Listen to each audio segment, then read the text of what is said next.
Three little birds sat on my window, and they told me I don't need to worry. Summer came like cinnamon, so sweet.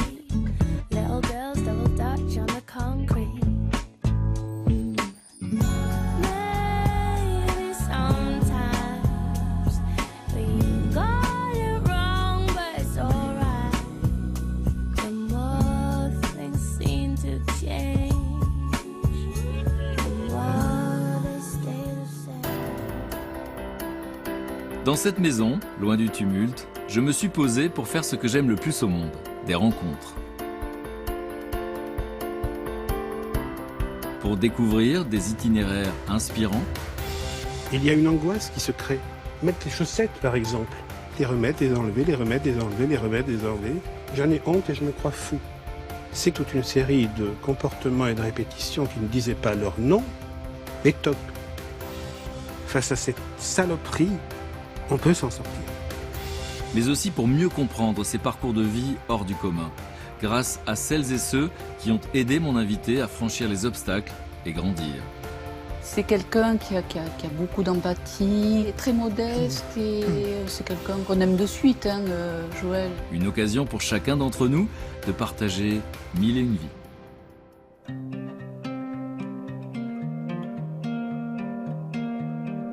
Mais à cet instant précis, j'ignore encore tout des émotions que je vais vivre ce jour-là. Je rencontrerai bientôt Joël Fauré. Il y a des années, après une succession d'événements tragiques, cet homme s'est retrouvé hanté par des TOC, des troubles obsessionnels compulsifs. Mais avant d'être diagnostiqué, il a longtemps cru qu'il était fou. Aujourd'hui, il est la preuve qu'on peut s'en sortir. Il vient témoigner de son émouvant et courageux parcours.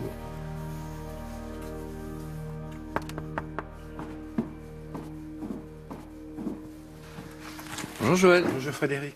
Content de vous rencontrer. Moi aussi, vraiment. Merci. Écoutez, je vous propose un petit café, un jus de fruits, un thé. Qu'est-ce que vous... Ah, je vais prendre un petit café. Voilà, je vais vous installer Oui. là. Vous en Très bien. Alors, je suis content de vous rencontrer parce que vous avez fait le choix il y a quelques années de parler publiquement d'un mal dont vous avez souffert. Je parle au passé, donc c'est la preuve qu'on peut s'en sortir. Il s'agit des TOC, les troubles obsessionnels compulsifs. Alors, il y a plein de gens qui ne savent pas qu'ils en ont, comme vous pendant des années. On appelle ça des salmanies, mais des salmanies qui peuvent empêcher de vivre, parce qu'à un moment donné de votre vie, vous aviez jusqu'à 80 TOC par jour. C'est ça, oui. On peut s'en sortir, la preuve, je crois aujourd'hui pouvoir être en mesure de dire que il faut se battre, hein. C'est une lutte pratiquement de tous les instants, mais je suis là aujourd'hui pour apporter des clés. Et on va essayer de tirer des enseignements de votre expérience si particulière. Comment vous sentez là tout de suite? Écoutez, très tendu, mais j'ai tellement de choses à dire et j'ai un message à faire passer, et donc du coup, je crois que ça va aller de mieux en mieux. Puis avec vous, tout va bien. Je suis ravi. C'est important parce qu'effectivement, je crois qu'il y a près de 2 millions de personnes en France qui souffrent de TOC, de troubles obsessionnels compulsifs, plus tous ceux qui ne sont pas diagnostiqués. Et finalement, on ne prend pas ça très au sérieux, alors que c'est quelque chose de très handicapant. Vous parlez de cancer de la pensée. Oui, je parle de cancer de la pensée. Je pense que le sujet peut paraître futile à qui n'en est pas atteint. Or, on est face à une vraie maladie. C'est une maladie. Le TOC, c'est une maladie. C'est une maladie invalidante, handicapante, et qui peut amener, bien sûr, à des situations très très difficiles. Oui, on va en parler. Merci Joël en tout cas de le faire. C'est la première fois qu'on se rencontre en vrai. Je vous ai demandé de m'envoyer des photos de votre histoire pour savoir qui vous êtes. On va essayer de voir comment on peut s'identifier à votre histoire, où est-ce que vous avez grandi, à quel moment c'est arrivé dans votre vie, et surtout comment vous avez fait pour lutter contre ça, et qu'est-ce qu'on peut faire nous quand on est concerné ou quand on a des gens autour de nous qui sont concernés, parce que ça arrive très très souvent. Alors, je vous laisse parcourir la maison, regarder les photos et on se rejoint dans le salon. Ça va ? Très bien. C'est par ici. Très bien. À tout de suite.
Une vie. Quand vous voyez toutes ces images, qu'est-ce que vous ressentez? Beaucoup d'émotions, bien sûr. Et puis, mais pas seulement de l'émotion, aussi une espèce de force tranquille. Aujourd'hui, à 54 ans. Une force tranquille, parvenue après un parcours. Parce que vous venez parler d'une victoire. Bien sûr. Quand vous regardez ce petit garçon, Ouais. c'est vous, enfant. Oui. Si on imagine que l'adulte que vous êtes aujourd'hui avait pu lui souffler quelque chose à l'oreille, vous qui connaissez la suite de l'histoire, vous lui auriez dit quoi, ce petit enfant? Ah, je lui aurais dit, bats-toi, petit soldat. Bats-toi, résiste, ça vaut le coup. Joël naît à Toulouse en 1952, de parents agriculteurs. Le petit garçon grandit dans un milieu modeste, au cœur de la nature, tout près de la forêt de Buzet. Quel genre d'enfant vous étiez? Vous aviez 2 frères plus grands que vous, Oui. qui avaient 12 ans de plus, des frères jumeaux, et vous étiez le petit dernier. C'était le tardillon, petit tardillon de la Tardillon, famille. on dit. Le tardillon. Très timide, très timoré, très introverti. Presque inexistant, on va dire. Voilà. Mais déjà dans la culture du malheur. C'est-à-dire? Je pense que mes terrains de jeu, c'était les champs de bataille de mes parents. C'était comme ça. Hein. Ça se concrétisait comment? Ça se concrétisait. C'était attention, faut faire attention à tout. Attention, il faut respecter les gens, il faut dire bonjour, etc. Il faut être très prudent, il faut aller à la messe, etc. C'était comme ça. Un corset, vous Un allez dire. corset de contraintes. Mais c'était comme ça. C'est la campagne, il n'y a pas forcément les mots, il y a beaucoup de pudeur. Oui. Et Vous savez, Audiard disait à la campagne, le jour on s'ennuie et la nuit on a peur. C'est un peu ça. Et je dis peut-être ça pour peut-être amener ce qui a fait le lit de la future maladie dont on va parler, je pense, aujourd'hui, à savoir les troubles obsessionnels compulsifs. qu'est-ce qui a fait le lit pour vous? Ces événements de vie, c'est-à-dire déjà l'éducation, voilà, telle qu'elle était. Et je ne culpabilise personne, c'était ainsi. On est un certain nombre. Mais aussi tous les autres événements de vie qui ont suivi. Pensez à quoi? Alors, à 16 mois, on était une méningite cérébrospinale matin, et je suis condamné. La médecine me condamne. C'est ce qu'on dit à vos parents. C'est ce qu'on dit à mes parents. Il se trouve, j'en ai miraculeusement réchappé. Et puis, 10 ans après, nouveau drame, nouveau tourment, on découvre chez moi un phimosis, c'est-à-dire une incapacité à décaloter le gland. Donc ça, vous avez 10 ans. J'ai 10 ans. Et je reviens à mon contexte familial où il y avait des tabous, des non-dits. Évidemment, on ne parlait pas de sexualité, bien sûr, c'est évident. Et le médecin de famille a dit à mes parents, écoutez, donnez-moi ce petit, je vais m'en occuper, on va faire ce qu'il faut. Il m'a emmené dans une clinique où il était résident. Bon, alors, chez les juifs et chez les musulmans, on pratique une circoncision, c'est cultuel, mais bon, chez nous, enfin chez moi, j'ai 10 ans, il est déjà un peu tard pour faire la chose, et puis il faut au moins un bloc d'urologie, et puis il faut un chirurgien et une anesthésie. Sauf que là, Ce médecin véreux a pratiqué la circoncision à vif, et j'ai hurlé évidemment plus fort que les loups, et voyant que je hurlais, il a bâclé le travail. Bon, si bien qu'aujourd'hui encore, je ne peux pas avoir de relations sexuelles. Alors vous allez me dire, mais pourquoi n'avez-vous pas fait un procès à ce médecin qui vous a quand même mutilé? On est dans les années 70, 72. On ne fait pas un procès comme on le fait aujourd'hui. Mais j'avais tous les atouts pour faire ce procès, puisque ce médecin pratiquait les avortements clandestins dans le village, et puis avait été radié du Conseil de l'Ordre. Tout ça pour dire. tout ça pour dire qu'il y avait de quoi effectivement être en colère déjà. Mais finalement, vous en parlez à qui de cette mutilation? Parce que vous rentrez de la clinique. Oui. Est-ce que vous parlez de ça à vos parents ou est-ce que c'est tabou? C'était très difficile parce que c'était tellement tabou vis-à-vis de ma mère surtout. Mon père, lui, bon, il était ce qu'il était. Il était taiseux. Il était taiseux. Donc forcément, je me suis isolé. Après cette terrible maladie, une longue nuit silencieuse commence. Joël ne parle à personne de ses souffrances, et observe ses amis connaître leurs premiers émois sexuels. Quand j'ai vu mes premiers copains qui faisaient leur premier baiser, je me souviens d'une anecdote qui en dit long un peu sur mon ignorance en matière de sexualité. Un petit copain me raconte une histoire. Tu sais comment il fait, Lucien Jeunesse, pour se masturber? À demain, si vous le voulez bien. Vous ne comprenez pas la blague. Ah non. Et alors, vous êtes un enfant isolé, un peu solitaire. Oui. Vous Très gardez- solitaire, sauvage. Et vous avez une amie Ah oui. Ah oui. qui n'a Jeannette. pas le même âge que vous. Non. Et elle, son métier, c'est quoi? Alors, c'est extraordinaire. Premier rayon de soleil dans ma vie. Comme quoi. J'ai 11 ans. Nous sommes en 73. Et dans la forêt de Buzet va venir s'installer avec une ménagerie improbable, avec ce qui reste d'un cirque qui a brûlé, Jeannette MacDonald. C'est qui son a vrai nom? été- Oui, c'est son vrai nom, qui a été une grande vedette de cirque, et qui arrive comme ça, ruiné, parce que son cirque a brûlé en Algérie, qui se retrouve comme ça en fin de vie à 55 ans, Avec des animaux? avec des animaux, avec genre des d'animaux? fauves, avec des singes, avec des grues antigones, avec des émeus, avec un loup de Sibérie. Enfin, c'était extraordinaire. Moi, j'étais... On se croirait dans un film. Ah oui. Pourquoi un rayon de soleil? Eh bien, tout simplement parce que j'ai approché cette femme et je me suis dit, mais c'est l'exotisme total. Et on s'est compris tout de suite, peut-être parce que j'étais sauvage et qu'elle connaissait les animaux sauvages, et tout de suite il y a une grande amitié qui est née avec cette femme que je considère comme une deuxième maman. Elle m'a tout de suite, elle m'a fait confiance. Elle a vu que j'étais un des siens peut-être. Et puis elle a vu que j'étais quand même dans un certain marasme. Bon, j'étais plus habitué au meuglement des vaches qu'au rugissement des lions quand même. Fallait voir ça. Et c'était fort la relation que j'ai eue avec elle. Elle était dessalée pour le coup. C'était quelqu'un de dessalé. C'était quelqu'un Ça veut qui dire avait quoi? roulé sa bosse. Bon, elle avait roulé sa bosse un peu partout. Et elle me parlait, y compris de sexualité. Je pouvais parler de sexualité avec elle. Elle me disait, tu devrais faire ci, tu devrais faire ça. Alors qu'elle, curieusement, qui avait été une très jolie femme, hein, une très belle femme, très courtisée, me disait souvent, tu sais, moi, j'ai jamais aimé danser avec les garçons. Un rayon de soleil. Ah oui, c'était une un relation rayon, ça. très forte et Ouais, particulière. Oui. Ça, c'était le contexte. Voilà, cette enfance à la campagne, solitaire, enfant timide, qui a été mutilé, qui garde ça pour lui, et qui a une amie qui ferait presque dans un autre monde. Ah oui, tout à fait. C'était magique. C'était magique. Les premiers tocs vont arriver quand vous avez 20 ans, dans un contexte très particulier de stress, puisque là, vous êtes en train de passer un concours pour la fonction publique. Tout à fait. Et c'est très important pour vous. Pourquoi c'est très important pour C'est vous? très important parce que c'est une des. Ma scolarité a été anéantie. Et la seule chance que j'ai peut-être pu saisir, c'est un concours que j'ai passé pour entrer dans la fonction publique en 85. Voilà. Que j'ai obtenu. Pendant cette préparation, comme toute personne qui passe un concours, énorme stress. Oui. Est-ce que c'est pendant cette préparation qu'arrive le premier toc? Oui. Mais pas seulement. Ma peur des femmes et puis surtout la difficulté à avoir des relations sexuelles m'avait conduit chez les prostituées.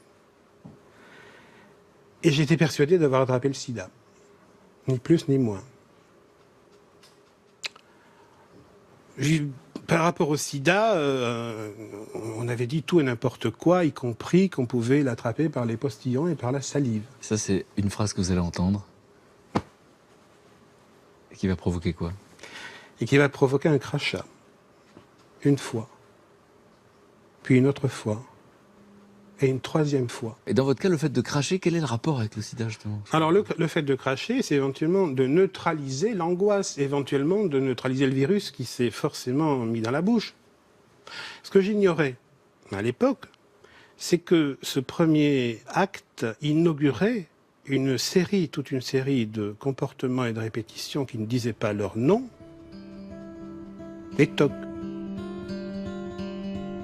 En effet, dans les années qui suivent, ce sont plus de 80 autres tocs que Joël va développer. Progressivement, sa vie se résume à un long tunnel d'angoisse. Comment ça se passe progressivement? Parce que je crois que pendant très longtemps, évidemment, c'est pas diagnostiqué. On verra ce que les autres disent de vous, on verra ce que vous pensez de vous. Parce que vous êtes le plus dur, finalement. Vous êtes Ah oui, oui. le moins Je ne me indulgent suis pas sur fait de cette cadeau. terre, Oui. c'est vous-même. Oui, je me suis pas Et donc, du coup, donc ça, c'est le premier toc, vous crachez. Et Oui. vous vous rappelez des premiers qui arrivent Ah oui, ensuite oui. C'était la lecture et l'écriture, déjà. Fermer une enveloppe. Fermer une enveloppe. Si je ferme cette enveloppe, il y a un document compromettant à l'intérieur. Il y a un document pornographique à l'intérieur. C'est repassé sur certaines lettres. La lettre Q, parce que c'est la Quand vous problématique. écrivez, il y a Oui. un problème au moment où vous écrivez la lettre Q. Oui, Vous buguez. oui, je bug. Et J'aurais c'est une écrit- lettre au hasard? Ah non, bah, la lettre Q, c'est symbolique sexuel, évidemment. Le Q, le sale, l'interdit, l'anus. Et le S, de sida. Donc quand il y a la lettre Q qui arrive dans un mot ou la lettre S, qu'est-ce qui se Je passe? repassais dessus jusqu'à trouver le papier. C'est fou, non? C'est fou. Vous attendez un jugement de ma part? Non, Ah bon. Donc ça, c'est ce que Non, vous mais vivez c'est à fou. ce moment-là. bien sûr. Et donc ça, c'est quelque On chose... est- Donc allez-y, les autres pour qu'on ait des exemples. Alors, mettre les chaussettes, par exemple. Les remettre, les enlever, les remettre, les enlever, les remettre, les enlever. Est-ce que vous êtes conscient que vous êtes en train de faire ça? Vous voyez en bien train de sûr, mettre et bien d'enlever les sûr, chaussettes? Bien sûr. Allumer, éteindre la lumière. Donc ça veut dire... Allumer, éteindre la lumière. Donc ça veut dire quoi? Vous allumez? On éteint, on rallume, on éteint, on rallume, on éteint, on rallume, on éteint. C'est une vie sans fin. Si à ce moment-là, je suis dans votre tête, par exemple, Oui. vous êtes en train de le faire pourquoi? Il y a une angoisse qui se crée. C'est-à-dire, je vais être plus précis. J'allume, j'éteins la radio. J'allume, j'éteins la radio. Sur certains mots, j'allume, j'éteins la radio. Si je la rallume pas, il va y avoir le feu dans le quartier. Bah, tu déconnes. Est-ce que tu... Si, il va y C'est une avoir... croyance. C'est une croyance. Si, il va y avoir le feu dans le quartier. Mais c'est absurde. C'est incontrôlable. Ça procède à la fois du rituel religieux, de la pensée magique, d'une superstition qui a réussi. C'est quoi la pensée magique? Alors la pensée magique, si je ne fais pas ceci, il va m'arriver cela. C'est un peu Amélie Poulain. Voilà, c'est Amélie Poulain. C'est-à-dire que si je n'invite pas Elisabeth de Fontenay au prochain rendez-vous en terre inconnue, ça ne va pas fonctionner. Ça va s'ancrer très fort dans votre esprit. Arrêtez, je vais avoir cette pensée. Non. Bon, c'est ça la pensée magique. Une pensée qui va arriver dans le cerveau et qui va s'imposer de manière brutale et prégnante, Comme petite dictature. comme une petite dictature. D'autres exemples, parce qu'il y a 80. Surligner un document, le surligner, repasser, mettre sa veste sur le porte-manteau, rincer le bol, rincer la brosse à dents. C'est-à-dire que vous la rincez, pourquoi? Pour pas que ce soit infecté? Voilà, exactement. Si on reprend le récit effectivement dans l'ordre, pour comprendre ce qui se passe avant que ça soit diagnostiqué, vous portez des jugements à ce moment-là sur vous-même. Vous pensez quoi de vous quand vous voyez faire ça? Je me crois fou. J'ai honte. J'en ai honte et je me crois fou. Vous en parlez à qui à ce moment-là? En tout cas, par mes parents, on l'a vu tout à l'heure, c'était difficile de leur dire, quoi. Parce que eux, quand ils vous voient faire, j'imagine qu'on vous voit Ah, faire. ben ils étaient malheureux, sans Les gens- doute. mais les gens autour de vous disent quoi? Oh, ben il est original, c'est Joël. c'est original. Il fait son rigolo, quoi. Joël tourne en dérision ses problèmes, puisqu'autour de lui, personne n'en perçoit la gravité. C'est au travail que ces troubles obsessionnels compulsifs deviennent particulièrement handicapants. À votre travail, il y a des tocs. Oui, beaucoup, mais oui. Lesquels? Alors, il y en a énormément. Ben, il y a fermer l'enveloppe, l'ouvrir, la fermer, l'ouvrir, la fermer, l'ouvrir, la fermer. Donc si je vous avais vu faire, par exemple, je vous Oui. aurais dit, tiens, Joël, pourquoi vous J'ai faites ça? dissimulé. Moi, personne ne m'a vu faire un toc. Personne ne l'a vu. Je les ai toujours dissimulés. Toujours. Parce qu'il y avait de la honte. Oui. On va voir comment vous avez fait pour dominer ces tocs, résister. Est-ce que vous vous rappelez de la première fois que vous entendez parler de ce mot? Alors oui. Trouble obsessionnel. Et il se trouve que dans la famille de ma mère, il y avait un homme que j'aimais beaucoup, qui était prêtre dans l'Aveyron, l'abbé René Trémolière, et c'était l'intellectuel de la famille, on va dire. Je m'étais ouvert à lui. C'est la là- première personne sur Oui, Terre à qui c'est vous en mon parlez. oncle, oui. Et il me dit, je crois comprendre ce que tu as. Parce que lui-même traversait une période d'angoisse. Il m'a dit, si tu veux, on va aller consulter un psy. On y va Il ensemble. dit on. Comment? Il dit on. Oui. Et là, vous avez quel âge? Ah, La j'ai... trentaine, non? Trentaine, ouais. Donc ça fait 10 ans que vous souffrez. Ouais. Donc vous allez avec votre... Avec mon oncle prêtre. D'accord. Et le psychiatre, à l'époque, a évidemment diagnostiqué tout de suite. Elle ne me parle pas de TOC, elle me parle de rite de réassurance. Et elle me donne des petites pilules amusantes et multicolores. Alors, c'est quoi les PU, à votre avis?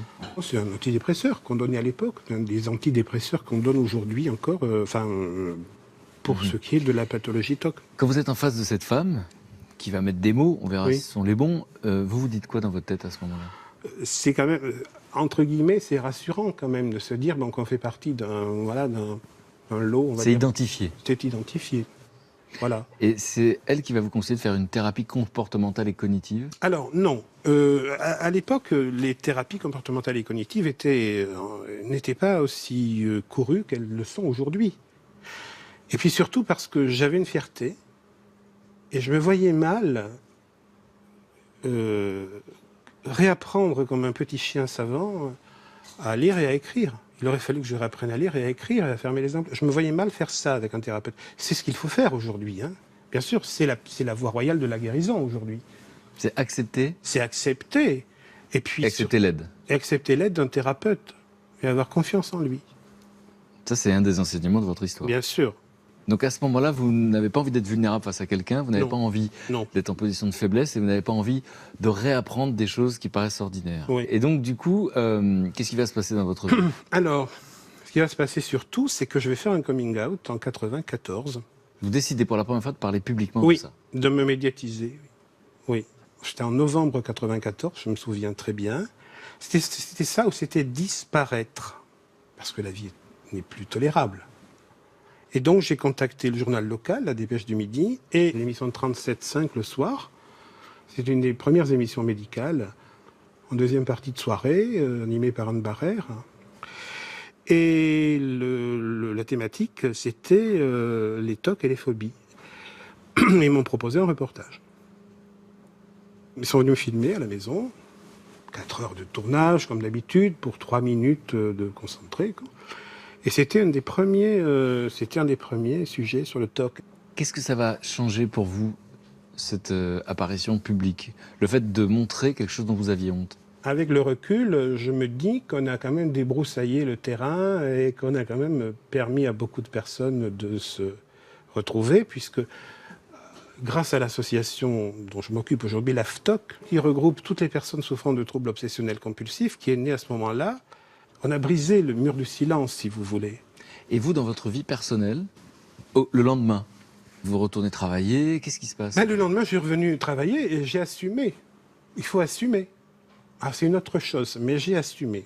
Alors, moi, j'ai été sauvé, encore une fois, par la déconne, quoi.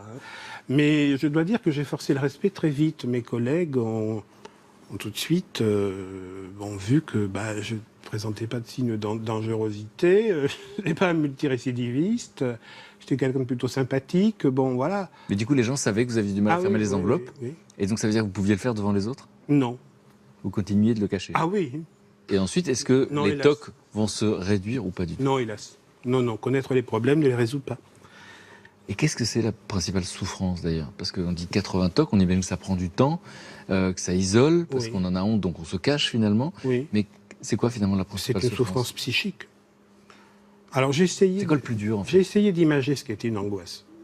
C'est dans la tête des rats qui arrivent et vous grignotent le cerveau.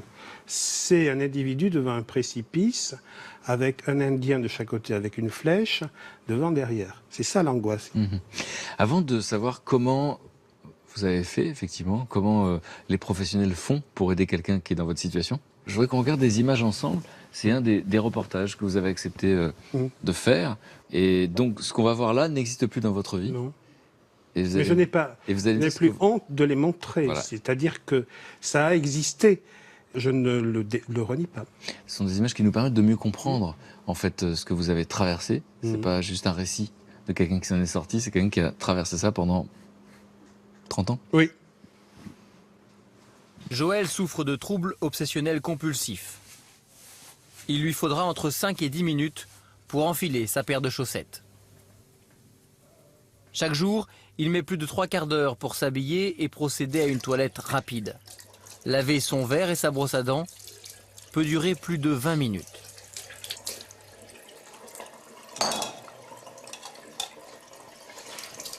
Et qu'est-ce que vous avez dans la tête là? Qu'est-ce qui se passe? Une peur et une angoisse. Une peur et une angoisse. De quoi?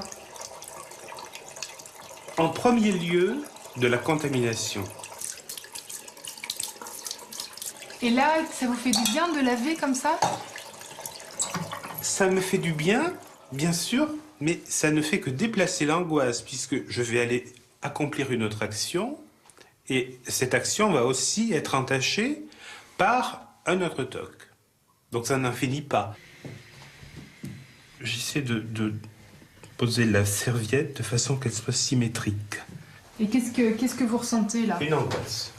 Il faut qu'elle soit parfaitement symétrique, sinon, dans mon esprit, la maison va s'écrouler, le quartier va s'écrouler, il va y avoir un tremblement de terre, il va y avoir une catastrophe.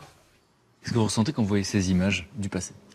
J'en ne renie rien, ça reflétait l'exacte réalité d'un moment. J'ai essayé de le traduire avec des mots. C'est fou, c'est que vous arrivez à mettre des mots pendant. Oui. C'est-à-dire que vous le vivez Oui. et vous êtes dans Oui. un souci de transmission, vous avez besoin d'être compris. Oui. En fait. Le paradoxe, c'est que vous parlez de la peur de la contamination. Oui, c'est Donc, le sida. si- C'est le sida. Comme quelqu'un qui ne voudrait pas mourir, d'accord, Oui, et oui. qui va se gâcher pour le coup la vie en ne voulant pas mourir. Eh oui. C'est un paradoxe. C'est un paradoxe. Mais c'est l'équation, j'en ai marre de vivre pour souffrir et pourtant je ne veux pas mourir. Les tocs s'aggravent. La vie de Joël devient impossible. Il est désormais urgent de trouver la solution qui lui permettra de guérir. C'est à ce moment-là qu'il recourt à la thérapie comportementale et cognitive. C'est une technique qui a fait ses preuves. Il permet de mettre une personne souffrante face à la situation qu'elle redoute grâce à une cotation de l'angoisse et avec ce qu'on appelle une EPR, c'est-à-dire l'exposition avec prévention de la réponse. Alors, C'est-à-dire un exemple. concrètement, si Frédéric, vous avez peur de la poussière, je vais ouvrir une boîte à poussière, je vais vous demander, mais avec beaucoup de délicatesse et de pudeur, de mettre vos doigts dans la poussière. Je vais vous demander de coter l'angoisse. C'est ça la TCC, ce n'est rien que ça. Il faut y aller très progressivement, et de manière à ce que ce qui pouvait être une dictature autrefois redevienne quelque chose de tout à fait acceptable. Donc, on vous expose à ce qui vous fait peur, Oui. on vous met en sécurité, sur le plan émotionnel, Oui. affectif, et ça prend du temps, j'imagine. Ça prend beaucoup de temps. Oui. En 2002, il m'avait semblé que j'avais mis en place la méthode du contre-feu. Je m'étais inventé ça. Qu'est-ce que ça veut dire? Lorsque il y a une angoisse, c'est un feu. Et je m'étais inventé une situation plus forte en atrocité et en horreur que l'angoisse primaire. Exemple, je vois un chauve dans la rue. 6 chauves, association d'idées, chimiothérapie. 6 chimiothérapies, sida. Ça, c'est le feu. Moi, je m'invente quelque chose de plus fort. Ce type va mourir dans un quart d'heure. Il va mourir là. Le contre-feu éteint le feu. En fait, je n'avais rien inventé. C'est ce qu'on appelle du behaviorisme ou du flooding. C'est ce qu'utilisent les psys. C'est-à-dire que vous faites plus peur avec quelque chose qui a peu de chances d'arriver. Et c'est une surenchère à l'angoisse. Et ça avait fonctionné. Par exemple, on a donné des exemples tout à l'heure, les chaussettes. Vous êtes débarrassé de ça, par Oui. exemple? Et on se débarrasse de ça d'un seul coup ou c'est Non. progressif? J'avais remarqué que lorsqu'il s'agissait de Jacques Brel, le chanteur Jacques Brel, je n'avais pas de toc. Alors, Il s'agissait, ça veut dire quoi? Quand je pense à lui? quand je pensais à lui, quand je pensais Brel, quand je voyais Brel, quand j'écoutais Brel, quand je touchais Brel, quand je lisais Brel, je n'avais pas de toc. Donc je vais l'utiliser. Je vais utiliser Jacques Brel, je vais l'exporter sur une autre situation anxiogène. Donc vous allez penser tout Je simplement. vais le penser, tout est Donc cognitif. votre attention va se porter Oui, sur une pensée qui vous émeut, qui vous touche, qui vous rassure. Oui. Et vous allez pouvoir exécuter ce geste. et vous avez tout compris. Et vous avez une autre image mentale qui vous apaise, que vous convoquez dans votre tête au moment où vous êtes angoissé. Oui, C'est l'image d'un bateau. tout à fait. Et le bateau vous apaise. Oui. Même chose. Et du coup, Même procédé, c'est un module, c'est un outil, voilà, une boîte à outils, c'est un outil qui va réparer la problématique TOC. Ça a fonctionné, ce que je dis simplement, c'est que ça a marché pour moi et je vais mieux. bien sûr, Je vais beaucoup mieux. bien sûr. Voilà, face à cette saloperie, on peut s'en sortir. Ce qui est fou, c'est que on verra tout à l'heure avec une amie à vous qui Oui. fait partie de cette association. Daniel, effectivement. oui. Comment on peut tous tirer des enseignements de cette expérience où vous allez dominer effectivement des Oui. pensées, des croyances négatives, et tout le monde en a, quel que soit le domaine. Oui. Et puis, on verra avec un spécialiste, Oui. effectivement, comment on s'y prend pour aider quelqu'un qui est dans cette détresse. Parce qu'effectivement, on l'a compris, il y a beaucoup d'isolement Oui, il y a une grande souffrance. et de la honte, Il et y de a la culpabilité, Il y a de la et culpabilité. du jugement négatif. Est-ce qu'aujourd'hui, vous diriez, donc c'est une victoire, Oui. à quel moment vous êtes autorisé à dire c'est une victoire? Il y a très récemment, j'ai même attendu parce que j'y croyais pas trop. C'est arrivé, j'ai des petites victoires comme au Tour de France, des victoires d'étape, et puis je dis, qu'est-ce qui m'arrive là? Qu'est-ce qui m'arrive? Je perds mes tocs. Et puis non, non mais attends, ça fonctionne. Mais j'ai attendu longtemps avant de le dire, et il se trouve que nous avons fait une conférence à Toulouse récemment, le 15 octobre. Et là, vous écrivez les mots, J'ai- je crois que c'est une victoire. Oui, j'ai écrit les mots pour dire la victoire. Puis je l'ai lu à plusieurs personnes. Je l'ai lu à mon psy, au docteur Frédéric Chapelle. Il est très ému. C'est parce que vous parlez de victoire Oui, et oui. qu'il a la sensation que c'est un peu la sienne aussi. Ah ben oui. Vous savez ce que c'est un bon psychiatre? C'est celui qui sait doser le traitement en fonction de son patient. C'est ça le bon psy. On a un arsenal médicamenteux aujourd'hui qui permet d'aller mieux quand on a pour les maladies au-dessus du cou. Donc ça, c'est très important. Il faut s'adapter. Moi, j'ai essayé plusieurs molécules avant de trouver celle qui m'a fait voir la vie non plus en gris, mais en gris clair.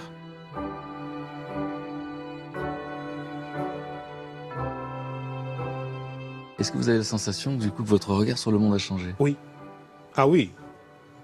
D'abord, je suis un sursitaire et... Vous êtes en sursis, c'est-à-dire? Ah, je suis un Vous ne devriez pas être là? Non.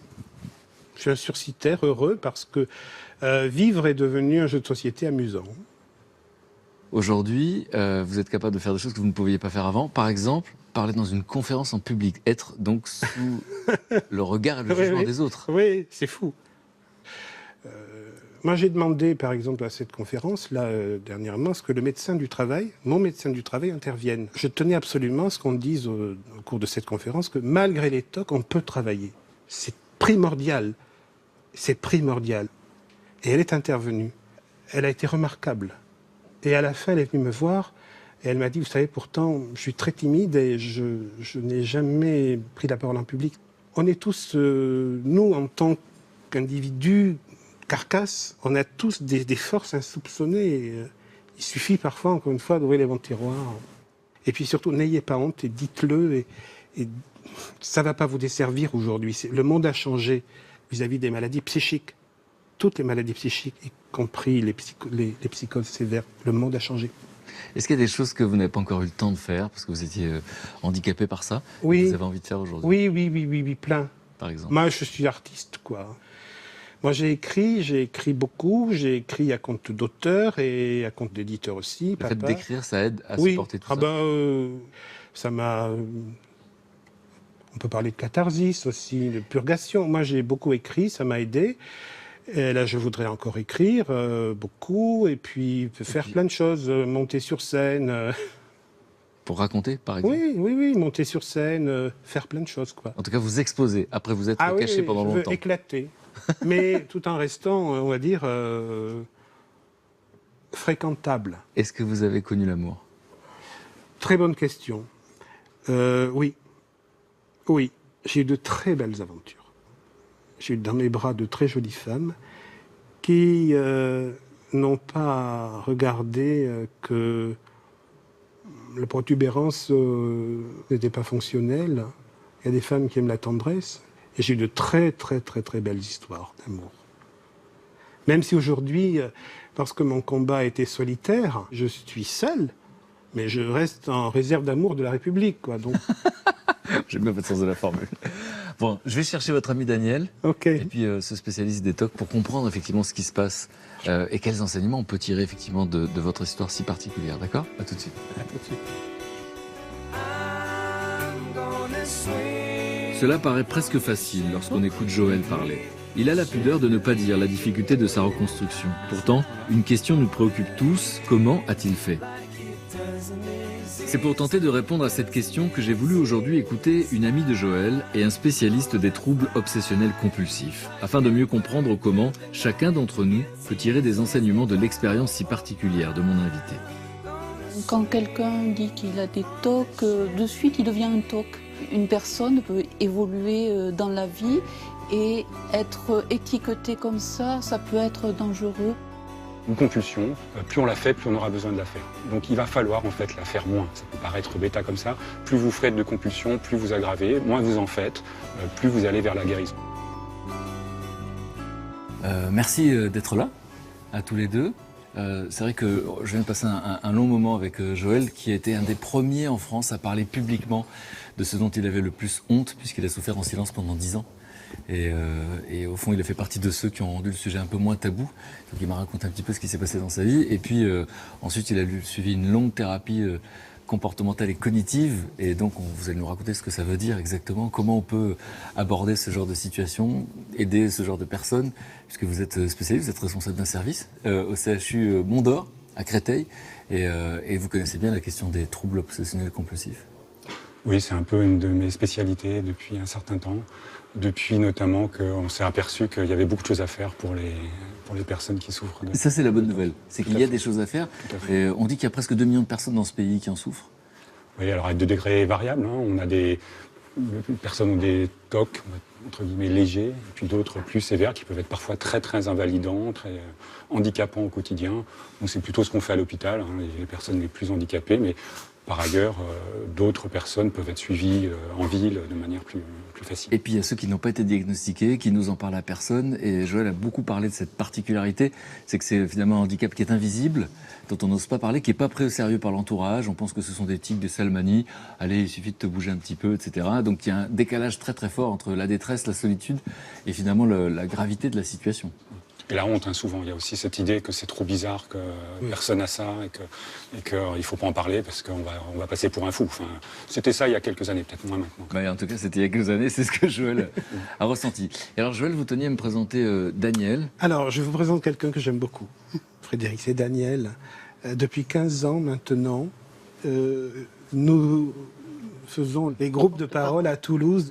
Et Daniel est une proche et surtout sensibilisée au phénomène, au problème de TOC. Et Daniel est une belle personne. Je tenais à ce qu'elle soit là aujourd'hui.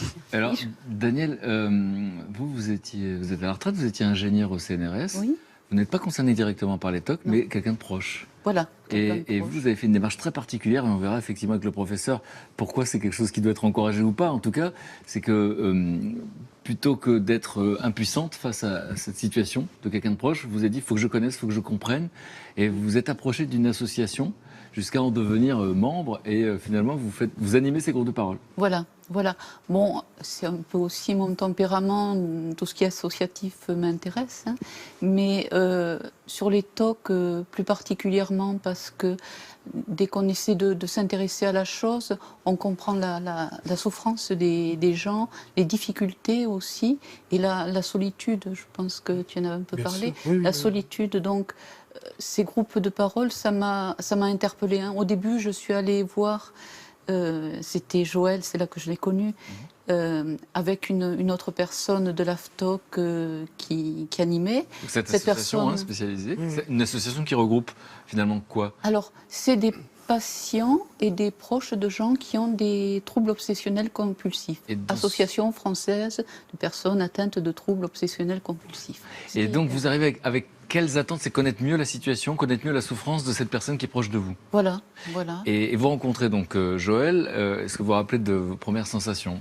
Pourquoi Joël est quelqu'un qu'on remarque? Joël, on ne peut pas ne pas le remarquer. C'est quelqu'un qui a beaucoup d'empathie, qui est à la fois exubérant, extraverti, je ne sais pas comment dire. Alors qu'il se voit comme timide. Mais ça n'étonne pas le professeur. En même temps, très, très modeste et il a les qualités des deux côtés. Donc c'est quelqu'un qu'on aime de suite, Joël, avec qui ça approche vite. Du coup, vous allez faire un binôme tous les deux, c'est ça? Vous allez animer les groupes ensemble, et donc il y a quelqu'un qui était en souffrance ou qui est en souffrance, et quelqu'un d'extérieur. Voilà, on essaie. Alors, l'AFTOC déploie ces groupes de parole un peu partout en France, pas assez, mais partout où ils peuvent. Et en général, on essaie de trouver un souffrant et un non-souffrant pour un petit peu prendre le relais en cas de difficulté, que peuvent rencontrer les gens qui ont des TOC. Alors, on verra avec vous, effectivement, comment, encore une fois, on aborde ces questions-là. Comment est-ce que les personnes qui souffrent de ça peuvent dominer, je ne sais pas quel mot qu'on utilise, en tout maîtriser ces TOC. Vous allez me dire l'un et l'autre. Vous avez fait le choix de ne pas dire de qui il s'agissait. C'est quelqu'un de proche. Pour quelle raison, justement, vous avez fait le choix, ou la personne qui est autour de vous a fait le choix de ne pas le dire, justement? Alors, parce que ça dit tout. Moi, je ne parle pas forcément de honte, là. Je parle de stigmatisation de l'extérieur. C'est-à-dire que quand quelqu'un dit qu'il a des TOC, de suite, il devient un TOC. Il devient, et ça, sa personne disparaît derrière. Voilà. Donc, ce n'est pas ça, surtout que la personne va beaucoup mieux. Ce n'est plus un. Voilà. Donc, une personne peut évoluer dans la vie et être étiqueté comme ça peut être dangereux, surtout dans le milieu professionnel. Donc, c'est pour cette raison, la personne ne le sait même pas que je suis là. D'accord. Et donc, c'était pour comprendre, effectivement, ça ne vous surprend pas, en fait. Aujourd'hui, puisqu'on a dit que les choses avaient évolué, et le monde change, n'arrête pas de dire Joël, parce qu'il voit les progrès dans les mentalités. Oui. Mais au jour d'aujourd'hui, cette question-là est taboue à quel point ? Je crois que c'est valable pour toutes les difficultés psychologiques, ou encore de nos jours, il y a une arrière-pensée tout de suite sur la stigmatisation, sur les doutes sur les compétences des gens, sous prétexte qu'ils ont eu ces difficultés-là. Donc c'est très loin de la réalité, mais il faut faire avec, et on peut comprendre que certaines personnes préfèrent ne pas trop s'exposer. Alors dans le cas de Joël, au fond, il nous a raconté comment c'est arrivé petit à petit, à l'âge de 20 ans. Après, il a fait un long travail thérapeutique pour comprendre qu'il y avait eu des causes et un contexte. Mais au fond, c'est quelque chose qui se déclenche à un moment donné de la vie Alors, est-ce que ça peut toucher tout le monde ou pas? Alors, on peut dire que ça peut toucher tout le monde au sens où il n'y a pas des personnes qui auraient un profil unique qui pourraient développer une maladie obsessionnelle. Il y a des tendances qu'on repère un petit peu avant, des gens un peu plus perfectionnistes, un petit peu plus méticuleux éventuellement, mais pas toujours. Ça peut être aussi n'importe qui. Donc ça peut toucher n'importe qui et souvent assez jeune quand même. Donc entre 10 et 20 ans. Je pense que le plus souvent, ça commence dans ces âges-là, autour de l'adolescence. Parfois un peu plus tard, c'est parfois après des événements particuliers, une grossesse par exemple chez les dames, il y a souvent ce démarrage-là plus tardif. Chez les hommes, c'est souvent plus tôt dans la vie, donc chez les garçons. Et après, tout est possible. Ça peut durer quelques mois et disparaître, heureusement, parce que c'était dans le cadre d'un stress et qu'on a pris le dessus d'une manière ou d'une autre. Et puis malheureusement, d'autres fois, ça va durer des mois, voire des années. Éventuellement se modifier avec le temps, mais souvent avec une persistance quand même assez longue. Et c'est toujours lié à l'anxiété ? Alors c'est un petit peu différent de l'anxiété parce que ce qu'on décrit vraiment dans la maladie obsessionnelle, c'est avant tout une tendance à se méfier de soi-même. D'avoir la crainte de faire des choses dangereuses par soi-même. Alors que les anxieux, d'habitude, ont peur de l'environnement. Ils ont peur de ce qui va leur arriver dans la rue. Les phobies, c'est toujours quelque chose d'extérieur à soi. Dans la maladie obsessionnelle, la crainte ou le risque vient de l'intérieur. C'est-à-dire ? La crainte, c'est toujours de mal faire les choses. De perdre le contrôle de soi-même, de mal se protéger. En fait, une obsession, parce que c'est ça au cœur de la maladie obsessionnelle, c'est un message d'alerte sur des risques d'erreur ou des risques de contamination, quand c'est les thèmes de propreté. En gros, tout ce qui pourrait être mal fait par soi-même. Et c'est là qu'il y a les idées de culpabilité qui sont toujours derrière. Je me sens responsable des choses qui m'arrivent et donc je vais tout faire pour me protéger. Et très vite, il y a les comportements qu'on appelle les compulsions qui viennent là pour nous protéger de manière très excessive. Parce qu'il y a des catégories, et j'ai la sensation que vous, pour le coup, Joël, vous étiez parfait parce que vous étiez dans les trois. Tous azimuts. Donc, vous le disiez, pour qu'on comprenne bien, il y a la partie, comment vous appelez ça, obsessionnelle de l'hygiène. Oui, la peur de tout ce qui est sale. Donc, en fait, ce sont des idées qu'on a tous. Se protéger contre des risques. Se contaminer, attraper des maladies, des virus, des bactéries, ça peut être plein de choses. Donc la propreté d'un côté, tous les risques de mal faire les choses, donc de produire des erreurs qui produisent des accidents. C'est pour ça qu'on va fermer la porte plusieurs fois, exactement, vérifier le robinet. En gros, tout ce qui est à risque. Un risque d'accident, de malheur dans certains cas, donc de mal faire les choses, de mal faire, c'est vraiment ça l'idée. Et puis on a vu qu'il y avait des croyances, on a parlé d'Amélie Poulain, de croyances, je ne sais pas comment ça s'appelle, les pensées magiques, cette idée que si on ne fait pas ceci, il va arriver cela. Oui, c'est une autre façon de craindre, d'être responsable de catastrophes. Souvent c'est des malheurs qui arriveraient aux autres, donc mes parents vont tomber malades, malade, mes enfants vont se faire Une écraser dans la rue. Et derrière, très vite, une culpabilité, parce que dans ce qu'on appelle la pensée magique, qui est un peu une forme de superstition, hein, qu'on a tous aussi à un moment donné, mais à un degré moindre, c'est toujours l'idée qu'à partir du moment où on a pensé quelque chose, à partir du moment où on a ça dans la tête, ça peut arriver vraiment, ne serait-ce que parce qu'on y a pensé. Ce qui est absurde, et très vite les gens disent « je sais que c'est pas possible », mais c'est plus fort que moi, ça peut arriver, et si jamais ça arrive, et que je n'ai pas fait ce qu'il fallait, ça va être la catastrophe. Et donc on tourne autour de cette pensée circulaire. Et quand on vous écoute, professeur, on se sent tous concernés. C'est-à-dire que moi j'ai la sensation d'être concerné par les 3 sujets. À quel moment on se rend compte que c'est un problème ? Alors c'est normal que tout le monde se sente concerné, on a tous ce potentiel-là, puisque je vous ai dit, les risques auxquels on pense, ils sont réels. On peut attraper des maladies, on peut rater des choses, et heureusement, très souvent, on a un système d'alerte qui vous dit attention, là, il faut vérifier une fois, il faut se laver les mains une fois, il faut éviter de provoquer les gens, parce que une autre thématique importante, c'est le fait de mal se conduire auprès des autres. Donc c'est normal, et heureusement que vous avez cette précaution-là. Ce qui est anormal, c'est en gros de refaire. Vous avez vérifié, vous n'avez pas besoin de revérifier une vérification, par exemple. Ça paraît absurde parce que quand on vérifie, on fait beaucoup plus attention et là, on ne peut pas se tromper, ou en tout cas, c'est vraiment très, très rare de se tromper. Si vous lavez quelque chose que vous avez déjà lavé, ça devient exagéré. Laver ce qui est propre, quoi. Hein. Mais c'est exactement ça qui se passe quand on a des obsessions. Et donc, c'est ça qui est anormal. Alors, c'est au plan de ce que l'on fait. Et puis après, il y a la quantité. Donc on dit, nous, au bout d'une heure de perdu, à cause de ces troubles-là, de vérifier, de penser, parce que c'est souvent dans la tête. Hein. Ce qu'on ne voit pas, c'est souvent les pensées qui reviennent de manière obsédante. Et ça, c'est 1 heure par jour de perturbation. Ça peut paraître beaucoup, 1 heure, hein, mais c'est tout bout à bout. Et même un petit peu en moins de ça, on peut être gêné aussi. Et vous, Joël, vous diriez que c'était quoi dans le pire des moments ? Combien Alors, sur les 80 compulsions 80 compulsions. répertoriées. Vous arrivez à surprendre un professeur spécialisé, quand même. 80 C'est bien de les avoir comptés, c'est ça qui est un signe. répertoriées, 80 compulsions, un recensement du lever au coucher. J'ai jamais fait le calcul, mais ça peut prendre, sur une journée de 24 heures, ça peut bien prendre plus de 12 heures. On est On a d'accord. l'impression que c'est à plein temps. Or, Oui. vous avez continué de travailler. Mais j'ai toujours continué à travailler, comme je vous l'ai dit tout à l'heure. J'ai fait en sorte, et il faut faire passer ce message, malgré le TOC, il faut absolument travailler. Quand on peut, bien sûr. Souvent, il y a des situations où c'est pas possible. Mais moi, j'exhorte les gens qui ont des TOC à travailler. C'est sûr. Mais parce que, déjà, le TOC est une maladie silencieuse, on le sait, une maladie insidieuse qui peut se dissimuler. Le docteur Bellissolo ne me contredira pas. On peut la dissimuler, je l'ai dissimulée. Il y a des comptables qui ont des TOC. Il y a des médecins qui ont des TOC. Il faut le savoir. Il y a des catégories socioprofessionnelles importantes qui ont, bien sûr, ne vont pas le dire. Moi, j'en connais. Des personnes qui ont une visibilité qui les empêche de dire qu'ils ont des TOC. Mais il y en a, plus qu'on ne pense, dans les 2 à 3% de la population, il y a forcément des... Voilà.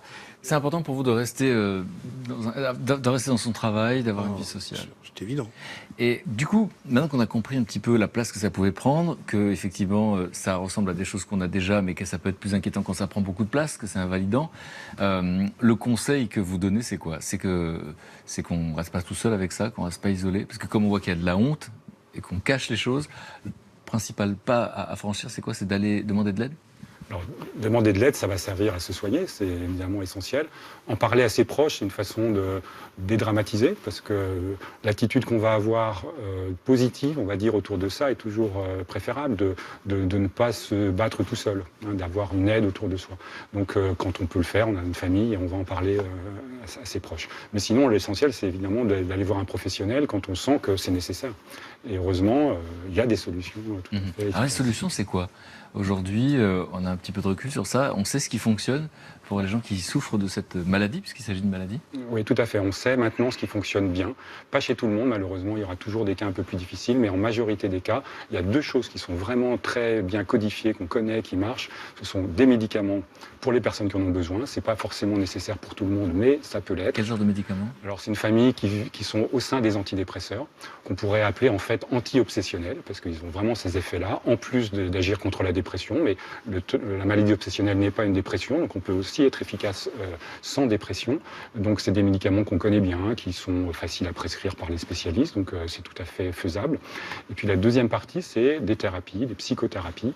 Et ce qui marche bien, ce qui est bien codifié, et ce qui a montré vraiment une efficacité, c'est les thérapies comportementales et cognitives. Donc on en a beaucoup parlé effectivement avec quelques exemples, mais vous diriez, donnez-nous un exemple si vous voulez bien, pour comprendre comment ça fonctionne sur une obsession.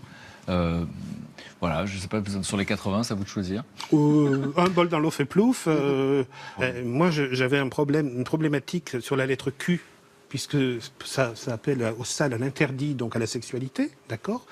Et mon toc à moi, c'était de repasser. Vous rencontriez cette lettre. Oui, oui. Le Q qui est repassé jusqu'à trouer le papier. C'est la compulsion.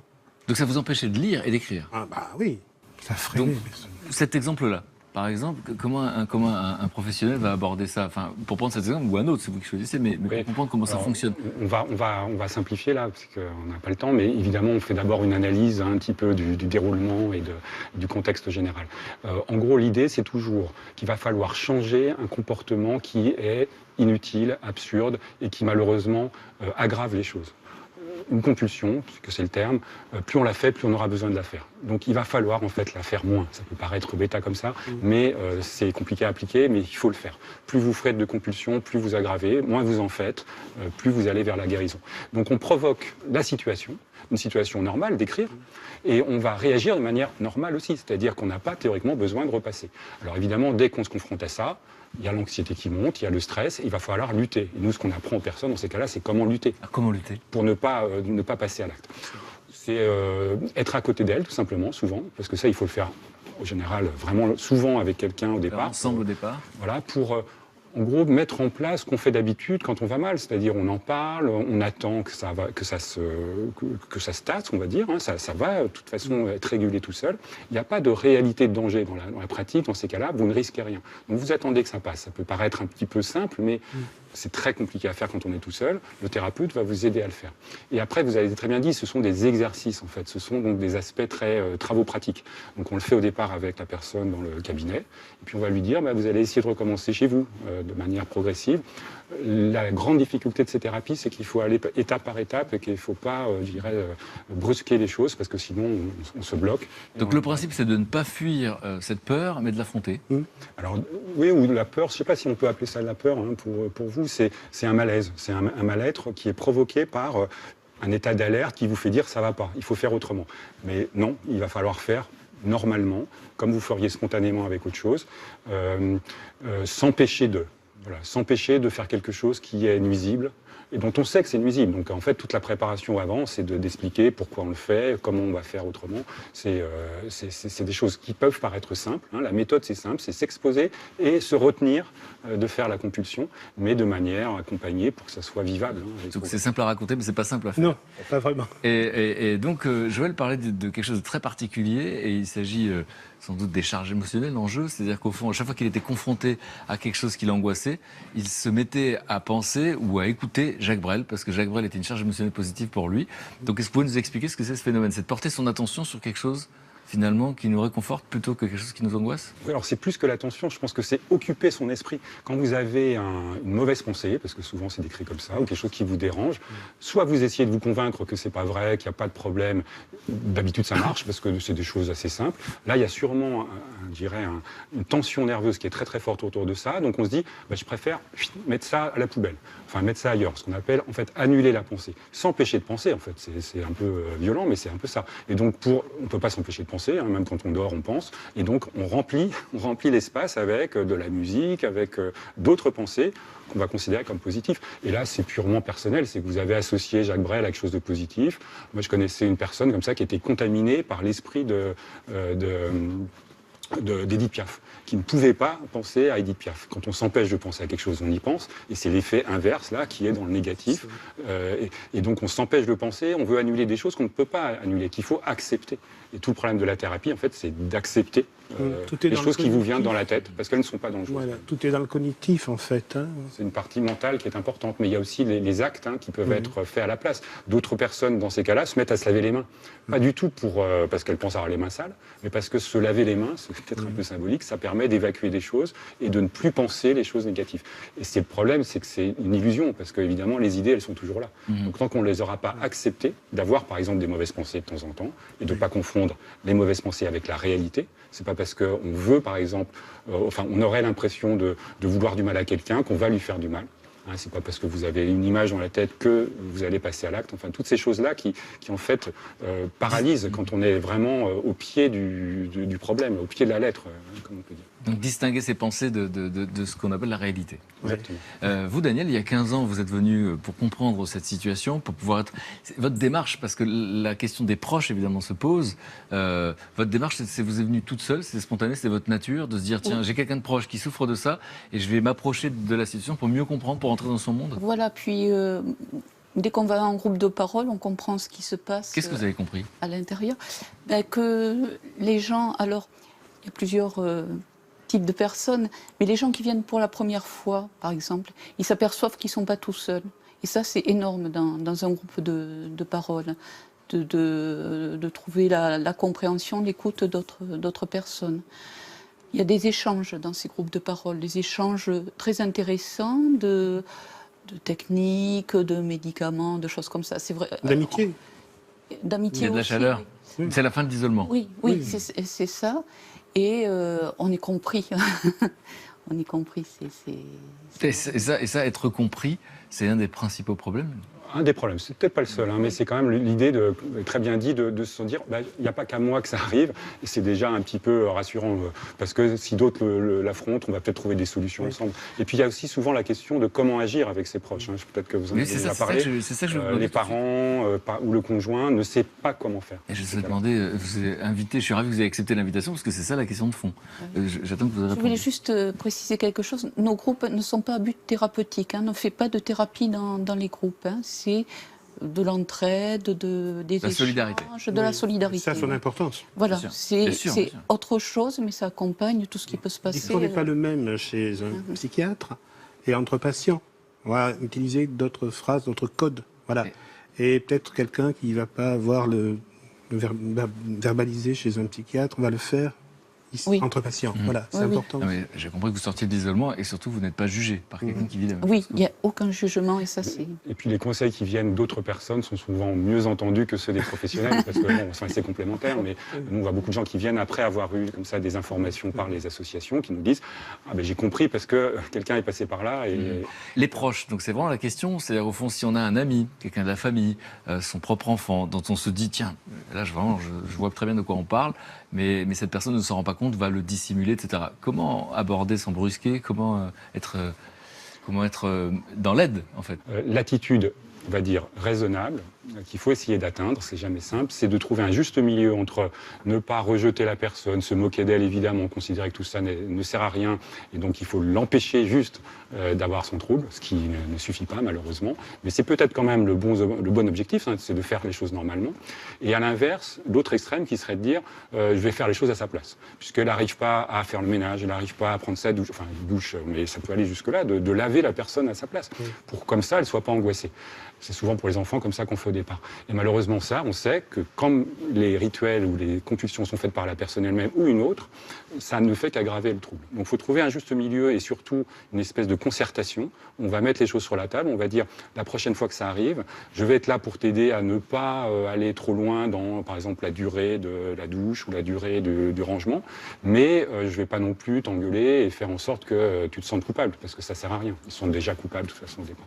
Donc c'est une contractualisation et souvent on se sert les proches peuvent être utiles en tant que quasiment thérapeutes quand on leur a expliqué les choses et qu'il y a un accord entre les personnes. Parce qu'il ne faut pas qu'il y ait d'arrière-pensée comme ça, de rejet, de moquerie, ce qui est souvent le cas quand on n'est pas informé. Donc vraiment l'information est essentielle. L'information, c'est évidemment le sens de votre présence ici, des livres que vous écrivez, on va en parler, et puis vous dites aux gens finalement de se renseigner. C'est finalement ce que Daniel a fait de manière instinctive il y a 15 ans, c'est de se renseigner pour connaître la question et comme ça on évite. Il y a de plus en plus de moyens hein, aujourd'hui de se renseigner. Hein. On dit aussi que sur Internet, il y a tout et n'importe quoi. Donc, Oui, c'est ça. Il y a n'importe C'est ça. quoi. Oui, et puis en parler, juste poser la question, hein, parce qu'on pourrait, vous pouvez dire à votre médecin, j'ai vu telle chose, qu'est-ce que vous en pensez? On peut regarder ensemble. Moi, je regarde parfois Il ne faut plus avoir honte. les données sur. Il ne faut plus avoir honte. Oui. Voilà. Bon, c'est ça le message. Oui. Et moi, ce que je retiens aussi, c'est que vous avez dit beaucoup, créer du lien, des groupes de parole, en parler, sortir de l'isolement, la solidarité. Donc c'est un mot qui nous parle ici, parce que vous savez que vous m'avez présenté des gens importants pour vous, et j'ai besoin de vous présenter à mon tour des gens qui sont importants pour moi, puisqu'ils sont un peu comme vous êtes acteurs de votre existence, et eux sont à l'affût dans cette société de gens qui sont acteurs du changement. On nous dit que cette société est en crise, et bien il y a des idées qui marchent ici ou là, et vous allez peut-être comprendre pourquoi ils me mettent de bonne humeur. Et d'ailleurs, les voici. Anaïs, Marc, Luc, salut les camarades, je vais vous installer. Je vais vous présenter Marc qui est ici. On s'est connus il y a quelques années dans une conférence de Pierre Rabhi. Et effectivement, ce garçon avait décidé de faire un changement de vie puisqu'il était parti d'une multinationale où il était à New York. Et il est parti faire le tour du monde en quête de sens. Voilà, il s'est posé des questions qu'on se pose tous finalement et il a des réponses plutôt intéressantes. Et donc aujourd'hui, on va parler de quoi ? Aujourd'hui, on va aller à Rio. Parce que moi, ce qui me passionne, c'est vraiment les gens ordinaires qui font des choses extraordinaires et qui réinventent une autre manière d'être avec leur communauté, avec la nature. Et donc là, on ira dans une décharge à ciel ouvert où 2 citoyens ont décidé justement de transformer cette décharge et ils ont affecté la vie de plus de 25 000 personnes avec cette initiative. Anaïs. Alors Anaïs vient du Québec, elle a perdu l'accent, je ne sais pas comment elle a fait. Alors que Elle le retrouve parfois. Luc, il fait exprès de garder l'accent de Toulouse. Je ne fais pas exprès. Et Anaïs est documentariste. Elle pose son regard, effectivement, sur des gens ici ou là qui font des choses formidables dans nos sociétés. Et aujourd'hui, on va parler de quoi ? Marc vous amène dans les favelas de Rio et moi je vais vous amener dans les quartiers déshérités, plus près de nous, c'est-à-dire les quartiers nord de Marseille. Et quand on dit quartier nord, on pense trafic de drogue, délinquance, pauvreté. Mais c'est pas que ça. Et moi j'ai découvert une initiative qui va changer, je pense, enfin j'espère, votre regard sur ces quartiers. Parce que c'est une initiative qui est verte, qui est bio et qui est solidaire. On va parler dans un instant. Et puis Luc de Toulouse, vous êtes de la même région ? Ah oui. On est pays. On est pays. Ah, c'est ça la formule ? On est pays. Vous connaissez comme ça en fait. Mais à l'île de la Réunion, on dit aussi c'est pays. Ça veut dire ça vient de là, quoi. Donc, et Luc est très intéressé par justement tout ce qui crée du lien dans notre société. Et donc, mon camarade, tu vas nous parler de quoi aujourd'hui ? Et est-ce que mon invité est au courant de ce dont tu vas parler ? Il est un petit peu au courant. Oui. Mais pas mes autres invités. Non, absolument pas. En fait, une fois n'est pas coutume, j'ai décidé de vous parler de Joël aujourd'hui. Parce qu'en fait, Joël, il a d'autres cordes à son arc, Joël, des choses, parce que comme disait Brassens, c'est un modeste en fait. Hein. Et en fait, Joël a fait quelque chose, à mes yeux, de très grand. Et ça, il ne vous en a pas parlé. Alors je vous en parle tout de suite. Oui. Voilà. Pour comprendre tout ça, replongeons-nous, faisons un petit voyage dans le temps. À votre avis, que s'est-il passé la 3e semaine d'octobre 1975 ? Professeur, on se retourne vers vous, vous êtes le plus diplômé. Vous avez... Je n'étais pas né. C'est vrai. Moi, si j'avais 4 ans, eh bien, cette 3e semaine d'octobre, alors regardez, je vais vous montrer. Le petit Joël Fauré, et le voilà, il est là, il est en culotte courte. Et le petit Joël Fauré attend, comme moi, avec impatience, le numéro de son magazine préféré, j'ai nommé Pif Gadget. Vous l'avez lu ? Vous connaissiez Pif Gadget ? Un petit peu. C'est vrai ? J'y avais pas droit quand j'étais petit. Pourquoi ? Et c'est pour ça qu'il est psy maintenant. Je regrette beaucoup. Et oui, en cette 3e semaine d'octobre 1975, sortait le numéro 347 de ce fameux Pif Gadget. Et cette fois-ci, il ne s'agissait pas de petits pois sauteurs du Mexique ou de machines à fabriquer des œufs carrés. Votre guillotine à doigts. Pardon ? La guillotine à doigts. La guillotine à doigts, c'est vrai, c'est vrai. Mais les plus jeunes ne comprennent pas ce qu'on raconte. Pif Gadget, vous moi, connaissez j'ai- Pif ouais, Gadget, ouais, Marc ? ouais, tout à fait. C'est mythique à l'époque. Mais oui, moi, je Ouais, me rappelle, parce on qu'on- attendait ça. on C'était recevait- hebdomadaire en plus. C'était Hebdomadaire, exactement. C'était l'alternative à Picsou Magazine, Oui. c'était les Américains. Ah ouais. Et du coup, Pif, le chien, c'était Mais les communistes c'était- qui avaient décidé. Non, il y a de la propagande derrière. Et cette semaine-ci, donc, il s'agissait de recevoir, en fait, en gadget, regardez, attention, dans 2 ans, ce sapin sera plus grand que toi. En fait, on recevait, Donc le gadget, c'était un sapin. c'était une petite brindille, de ce genre-là. Oui, c'est Bon, ça, voilà, oui. celle-là, Oui. celle-là, à côté.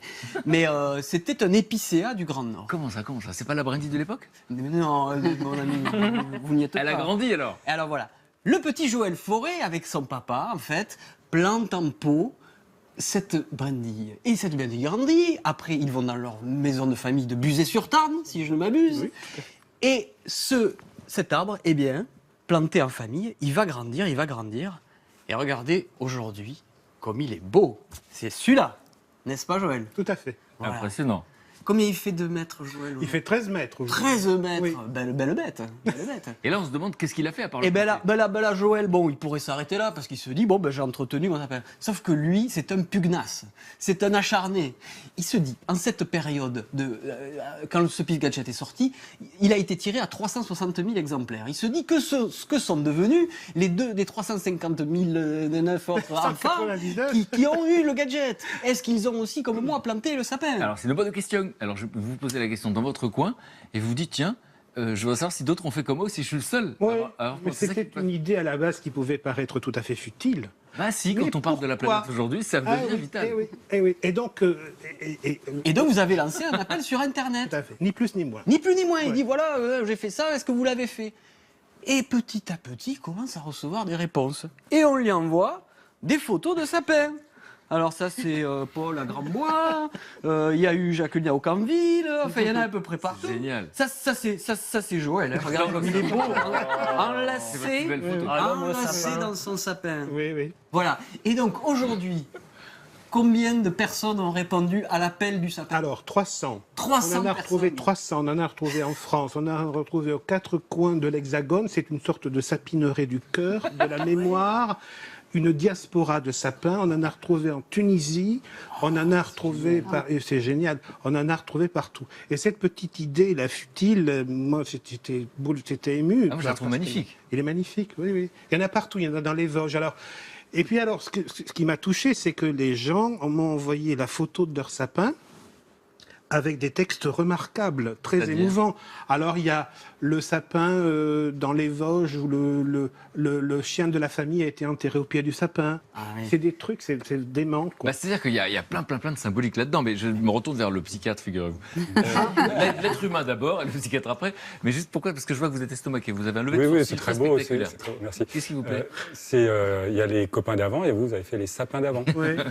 Ah ouais, Mais ouais. qu'est-ce que vous voyez de touchant Bah, là-dedans? C'est la Madeleine de Proust, en fait. Surtout que là, il y a tous les sens. Hein. Il y a la vue, il y a l'odeur sûrement. Et donc, ça vous renvoie à une certaine époque, qui est probablement Ça une époque renvoie, importante pour ça vous. renvoie déjà, ça renvoie aux souvenirs de l'enfance, à la vie qui passe et ce qu'on en fait, à l'écologie, à l'environnement, au moment où l'environnement a besoin de toutes nos prévenances. Et puis l'arbre, c'est quand même un phare, c'est un symbole, c'est la vie, c'est voilà. Mais c'est magnifique. Et en fait, au départ, c'est juste pour savoir s'il y en a d'autres comme vous qui l'ont planté. Ouais. Et ça devient quelque chose d'incroyable. Juste pour savoir, toi, tu tapes vraiment comme ça quand tu...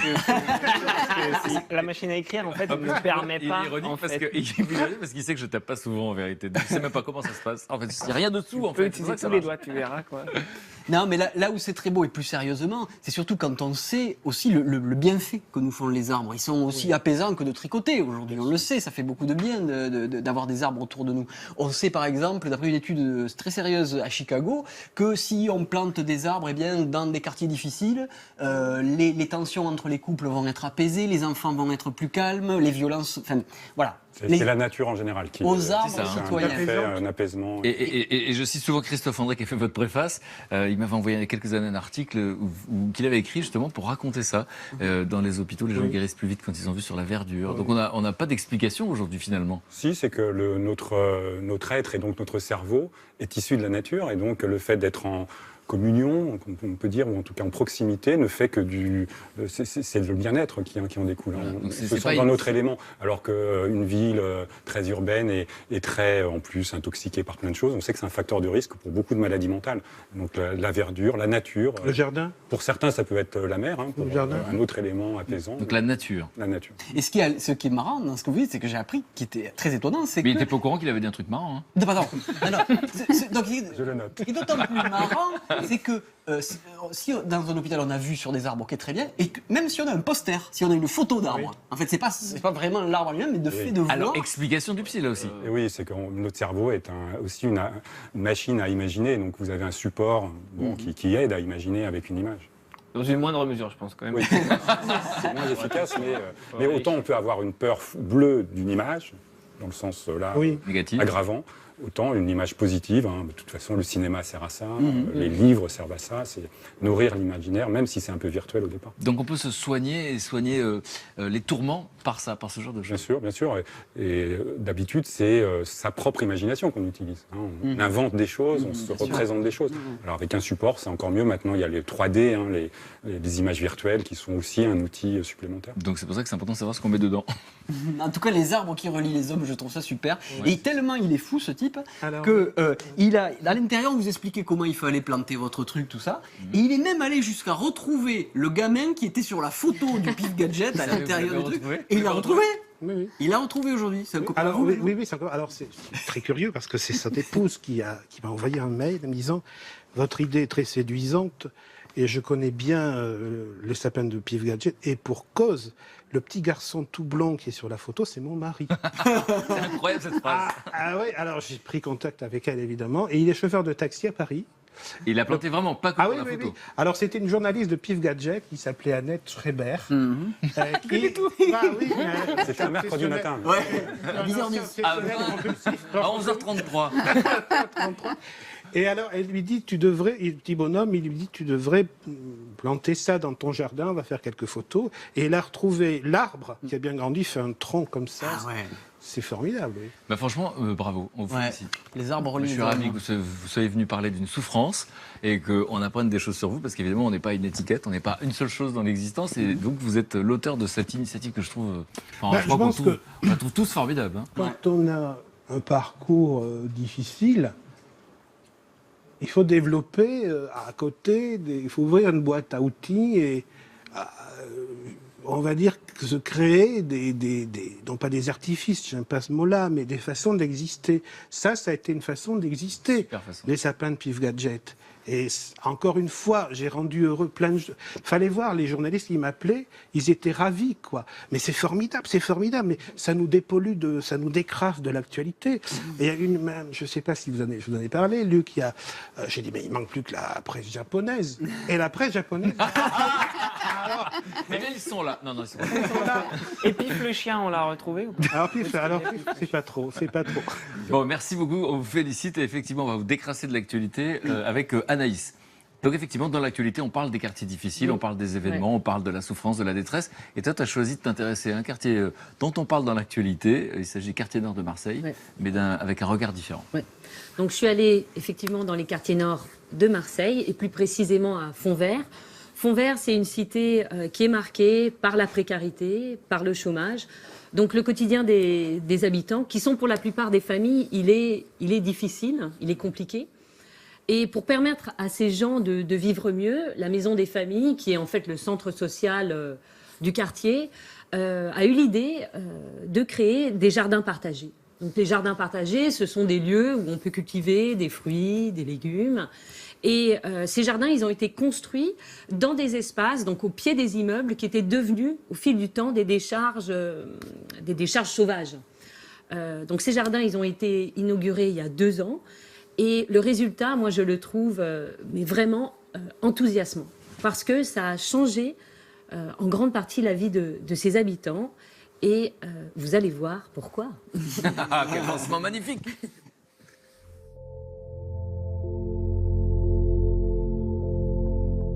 J'habite à Fontvert depuis toujours. J'ai grandi ici, mais je pense que je finirai ma vie ici. Le quartier de Fontvert est en plein cœur de tous les quartiers nord, en fait. C'est un quartier populaire. Il avait une certaine réputation à une certaine époque. Et là, depuis qu'il y a les jardins, c'est un quartier paisible, on va dire, avec des bons gens, en fait.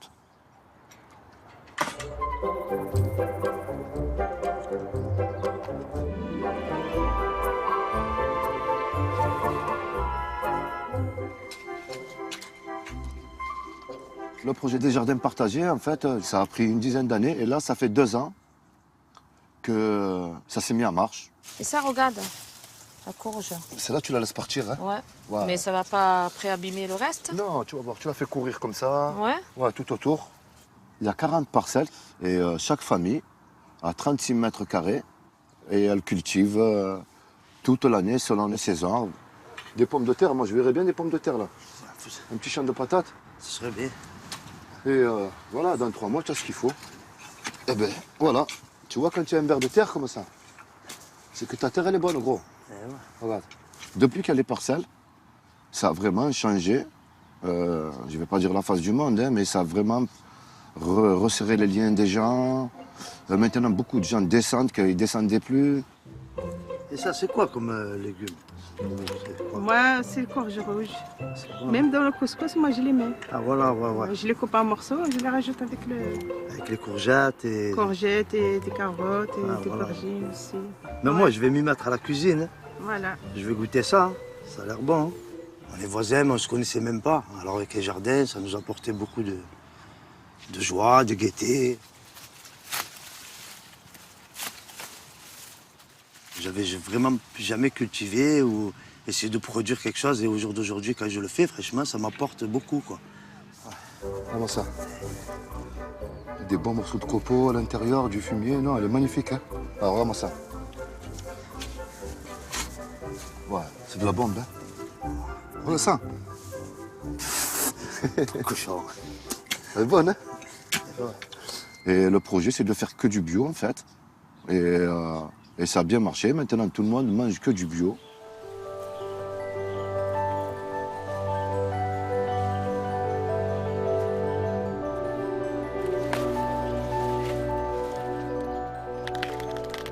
On sait qu'est-ce qu'on mange. Et c'est bio, il n'y a pas de produits chimiques et tout ça. C'est meilleur que le supermarché. Grâce à moi, je crois. Avant, pour aller acheter du bio, il fallait sortir un billet pour aller avoir 2 tomates et un concombre. Là, les gens descendent, s'ils veulent faire une salade, ils descendent, ils prennent 4-5 tomates, un concombre. Et puis voilà, le reste, ils le font cadeau. Des merguez bien... Ah, Céline, on n'a pas de l'alu? Eh bien, aujourd'hui, justement, la Maison des Familles a décidé de faire un méchoui en fin d'année. C'est bien de dire aux gens, voilà, vous avez tous bien bossé. Même une simple petite fête comme ça, ça remet du lien social encore plus.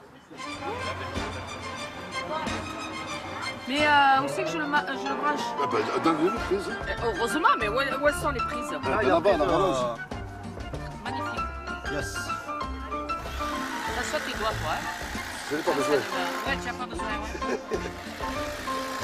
Ça fera la troisième. Ouais, on peut commencer déjà. On va commencer à servir. Moi, je trouve que j'ai beaucoup de chance de travailler déjà dans mon quartier, pour les gens du quartier. Et ce qui est magnifique, c'est que le projet va s'agrandir jusqu'à que tout le monde ait son lopin de terre, comme on dit, et qu'ils vivent bien, heureux, et que si ça peut les aider, eh bien, on sera là pour aider tout le monde. Ah, la pauvre. C'est pas sympa, c'est pas goûté. Elle va arriver là. Moi, j'ai fait ça, je me suis attaquée au samoussa. Ah, ben voilà, moi, j'ai fait ça. On applaudit Anaïs, on applaudit l'initiative. Réaction, Joël. Ah, c'est du lien social. Qu'est-ce que vous ressentez? Déjà, c'est dans ma verte que je suis, enfin, c'est formidable, quoi. C'est du lien social, puis c'est drôle, et puis ça les rend heureux. Il n'y a rien de plus à dire, quoi. Daniel? Oui, moi aussi le lien social, et puis j'ai été frappée par la fierté de ces gens de faire quelque chose qu'ils ont produit eux-mêmes. Ça, c'est formidable. Acteurs de leur existence. Voilà. Professeur Antoine Pellissolo, vous avez sorti un livre qui s'appelle Retrouver l'espoir, préfacé par Christophe André. Vous parlez finalement de tout ça. Mais en couverture, il y a un jardinier. Voilà. Pourquoi? Parce que j'étais en phase avec ça sans le savoir. Le jardinier, c'est celui qui cultive, donc cultiver notre jardin, et qui permet de faire grandir des choses, et proche de la nature, parce que je crois qu'on l'a déjà dit, on est dans la nature et c'est ça qui fait du bien. Je me disais, il y a les 5 sens, et j'en attendais un qui est le son, et tout d'un coup, il y a les merguez qui crépitent. Donc on a tout, on est dans notre élément, et on se pose, je crois que c'est ça l'essentiel, on se pose, on n'est plus dans la course, on fait une seule chose à la fois, on prend le temps. Bon. Mais si je peux me permettre... Permettez-vous, Joël. Saint-Exupéry dit, juste avant de disparaître, si je suis descendu, je ne regretterai rien. La termitière future m'épouvante et je hais leur vertu de robot. Moi, J'étais fait pour être jardinier. Donc la termitière future, il parle de la ville? Oui, peut-être, je sais pas. Mais je trouve ça magnifique. Parce que, au fond, aujourd'hui, on sait que dans l'histoire de l'humanité, bon, donc ils en c'est pire, mais dans l'histoire de l'humanité, il y a 51% des êtres humains qui habitent en ville. C'est la première fois. Et la ville fait du bien à l'être humain? C'est une question ironique. Non, bien sûr. Alors, il y a le lien social qu'on peut essayer de reproduire quand même. Heureusement, certains trouvent leur bonheur dedans. Mais c'est vrai qu'on sait que la ville, pour plein de raisons, sûrement à la fois liées à un manque de respiration possible, à certains toxiques, est vraiment plutôt négatif pour la santé, et notamment la santé mentale. Alors, ce camarade vivait à New York, donc la ville qui fait rêver le monde entier, a travaillé pour une multinationale, il avait un poste incroyable, il était super bien payé, il a tout lâché. Et il est parti faire le tour du monde en quête de sens. Et donc, aujourd'hui, tu voulais nous emmener au Brésil? Exactement. D'ailleurs, quand j'avais passé du temps en Amazonie, moi, les personnes avec qui je vivais, notamment en Amazonie, c'était plus ça en Bolivie, me disaient on est né cul nu dans la nature. T'es pas né dans le béton, en fait. C'est là ton environnement, t'es le résultat de justement ces 4 milliards d'années d'évolution.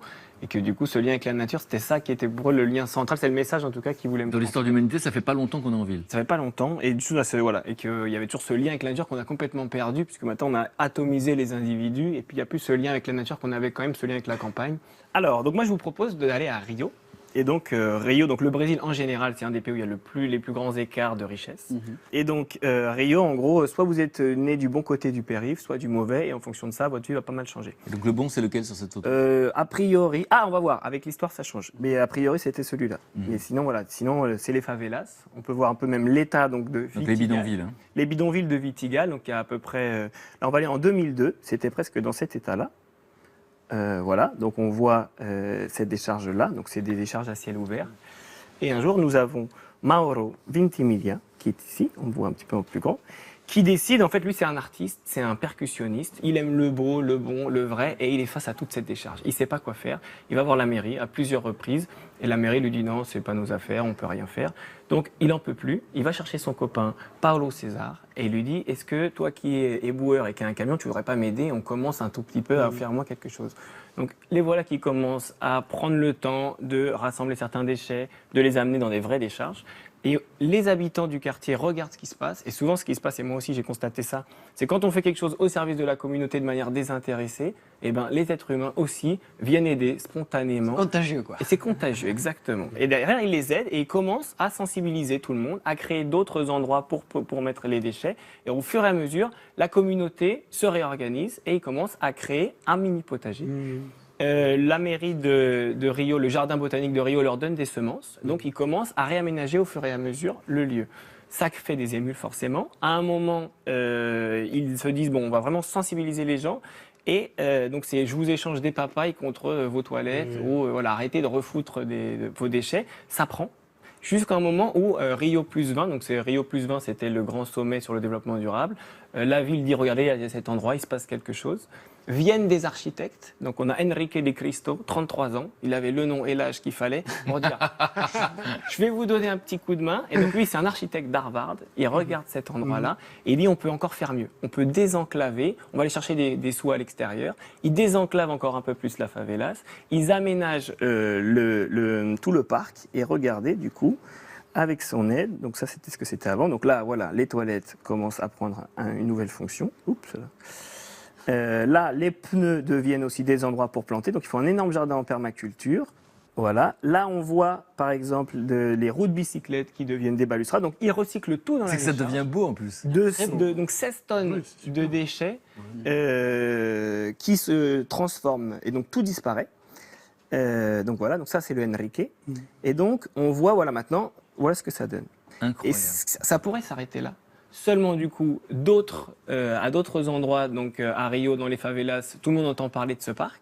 La mairie le reconnaît comme un parc écologique, donc fait un peu la promotion. Alors que c'est un bidonville et une décharge. Et une décharge. Du coup, de plus en plus de personnes dans les autres favelas commencent à s'organiser.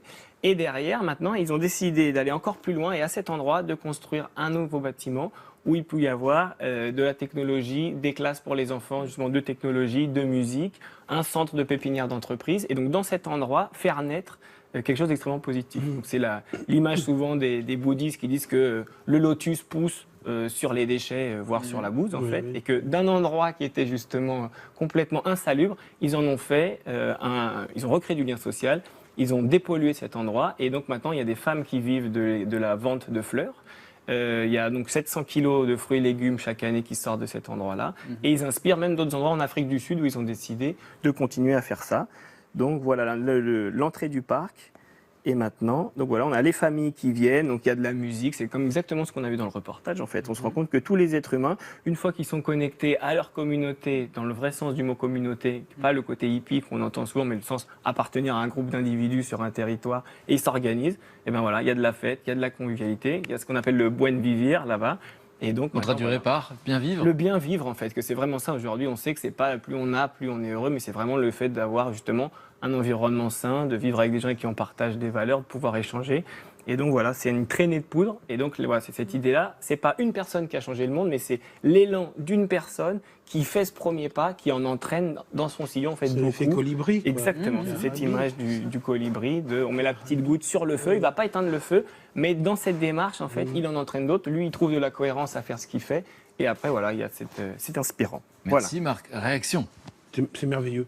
Il n'y a pas d'autre mot, on est d'accord. Oui, c'est colibri, c'est formidable. Colibri, c'est l'idée qu'on fait tous notre part. C'est le mouvement de Pierre Rabhi. C'est génial, c'est merveilleux. Daniel. Moi, j'adore parce que j'ai vu il n'y a pas très longtemps le film Demain, qui est extraordinaire, qui est sur ces thèmes-là. Et on voit qu'il y a une suite, qu'il y a des choses qui se passent partout, en plus de tout ce qu'on a vu. Et on retient qu'il n'y a pas de fatalité, c'est ça? Et qu'un être humain, une idée, ça peut donner des choses. Voilà. Puis c'est des infos qui font du bien. Eh oui. Ah là là, ça fait du bien. Ah oui, c'est sûr. Professeur, votre sensation? C'est vraiment le constat que même les choses les plus dures, hein, les favelas, on part vraiment de la misère.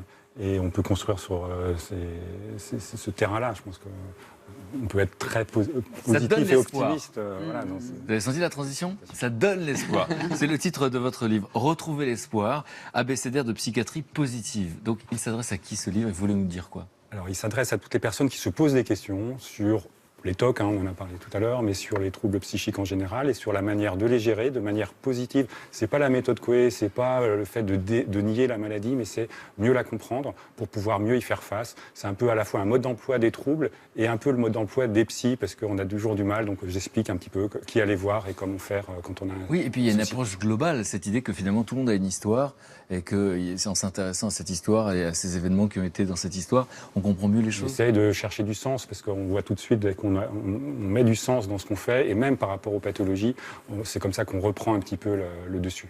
Bon, merci d'avoir été avec nous en tout cas. Et puis c'est vrai que la question du sens, eh bien, il a répondu, Joël, avec la transmission. Non seulement vous animez des groupes de parole, mais vous avez écrit votre histoire. Le titre est juste magnifique, Papa. Où vous nous dites quoi au fond dans ce livre? C'est les 3 points de suspension qui sont les plus importants. Ça veut dire quoi? J'ai découvert mon père après sa mort. Et j'ai été comme dicté par lui, on parle de l'écriture automatique, mais cet homme qui était totalement insignifiant lorsqu'il était parmi nous, m'a littéralement conduit à avoir un homme de peu, un homme modeste, qui avait connu la guerre, les combattants, mais des vrais combattants, quoi. Il a connu le combat au front, est allé en Allemagne, etc. C'était un brave paysan. Et puis, j'ai comme ça regroupé à la manière de Pagnol des petites choses comme ça. J'ai retrouvé notamment un carnet qu'il avait écrit en Allemagne, à Cologne, et où des camarades de chambrée lui expliquent comment faire la cour à une jeune femme. Et il y a une faute à chaque mot, mais c'est tellement hilarant que l'éditeur m'a dit on publie tout ça. Voilà, c'est léger. Enfin, c'est à la fois léger et fort, profond, comme toutes les histoires familiales. Ben, merci beaucoup, léger et profond comme vous. Merci pour la confiance. Frédéric. Merci pour ce moment qu'on a passé ensemble. Merci. Merci à vous tous et merci professeur. Et comme dit le poète, ne pas partager est une perte de temps. Alors merci à vous tous de nous en avoir fait gagner. Merci. Si vous aimez les belles rencontres, demain vous serez ému par le témoignage de Marie-Laure Lebègue. Confrontée à la mort prochaine de son fils, Marie-Laure va remuer ciel et terre pour le sauver en lui faisant don d'une partie d'elle-même. Une existence en forme de combat pour la vie, livrée par une femme au courage sans faille. Mon petit garçon me dit « Maman, j'ai mal en faisant pipi ». On va faire une analyse d'urine, comme ça on va voir. Et effectivement, on se rend compte qu'il y a déjà une partie des reins qui sont abîmés et qui ne fonctionnent plus. Les médecins nous disent on ne sait pas trop si on va le greffer parce que est-ce que cette maladie va pas recommencer sur le greffon ? Je me dis, ça va pas le faire, c'est pas possible. Il va pas rester vitam aeternam mondialis, quoi. Et en même temps, j'ai dit, mais moi, est-ce que je peux lui donner un de mes reins?